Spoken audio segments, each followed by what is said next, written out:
Hello everyone, I'm Paul and today we're solving problem 1007, minimum domino rotations for equal row. So there are many ways to solve this one, but today I want to show you a very efficient approach step by step. So keep watching for the intuition, the approach, and the solution.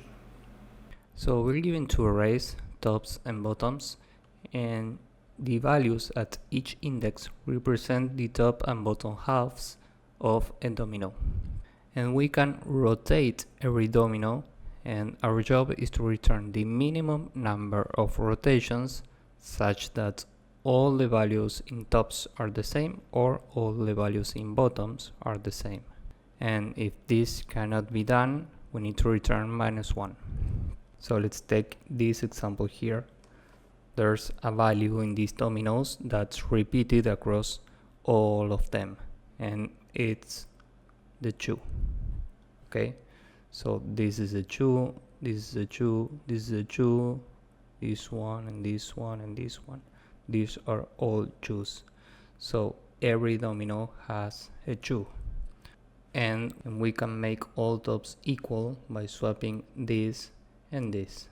So we need 2 swaps, so the result is 2.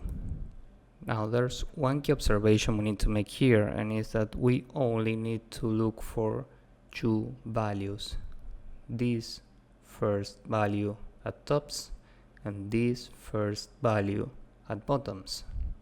And if this is not the winner value and this is not the winner value, this means there's no possible value that can be repeated across all dominoes in all tops or in all bottoms. So with this in mind, we know that we only need to check for 2 values in all of these dominoes. So we will have 2 variables, one for the count of tops initially with 0 and one for the count of bottoms initially with 0. Now first, let's say our target is 5, and we'll iterate this from left to right, and we will check if we find a 5 in every domino. And if we do, we will add 1 to the bottom if we find a 5 in bottoms, and we will add 1 to the top if we find a 5 in tops.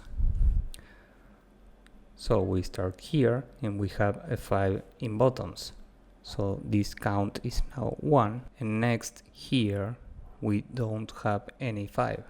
So we know that our target 5 is not the winner value. So next we can try with our last target, which is a 2. And we will do the same. We will check for every index, for every domino, if we have a 2, and if we do, we will update top and bottom counts. So here we have a 2 in top, so this is now 1. Here we have a 2 in the bottom, so this is now 1. Here we have a 2 in top, so this is now 2. Here we have a 2 in bottom, so this is now 2. Here we have a 2 in the top, so this is now 3. And here we have a 2 in both tops and bottoms. So this is now 4 and this is now 3. Now, given that we reach the end of both arrays, we can return the length of both arrays, which is 6, minus the maximum between 4 and 3, which is 4. So the result is 2. And this is basically the entire approach, so the time complexity for this will be big O of n, and space complexity will be big O of 1. So now let's go with the code, and hopefully you will get the idea. First we will say n equals length of tops, and our candidates will be tops at 0 and bottoms at 0. So for every one of these values,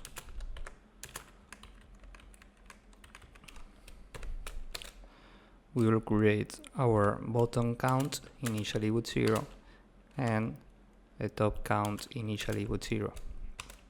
And for every index in range n, if bottoms I is different from the target and tops I is different from target, we break this loop, and here we'll say if b plus t is smaller than n, meaning the current target is not a winner candidate, we continue with the next candidate. Else we return n minus the maximum between bottom and top counts. And next we only need to fill the count, so here if bottoms at I equals the current candidate, b plus equal 1, and if tops at I equals the candidate, t plus equal 1.